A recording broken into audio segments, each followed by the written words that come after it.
Absolutely. Protection is a huge part of my strategy.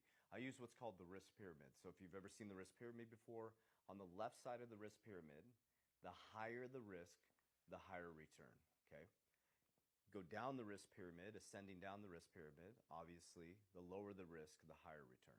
So the way that I balance out my portfolio, being in the cryptocurrency industry, which is extremely volatile, I mean, you can see a 30% drop, which is a normal thing in the crypto market, right? So knowing that I'm an extremely volatile asset and we have bull runs, bear markets, what I like to do is when my deflationary assets appreciate, I like to pull off the top of the risk pyramid and I pull a portion down and I max fund things like cash value life insurance, which is at the bottom of the risk pyramid. So let me give you an example of why protection is so important.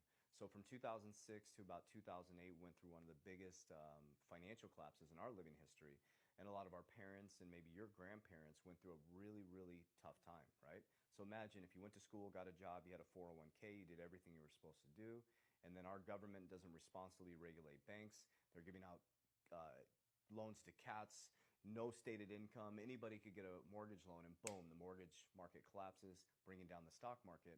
Well, if you're in a vertical strategy, right, only the stock market, your whole retirement is gone. So what we like to do is when we're in these bullish markets, we pull down and we provide that protection. So in those type of situations, we have about 30% of our wealth which is insured. So if the markets come collapsing down, which all markets do at some point, we have 30% of our wealth insured.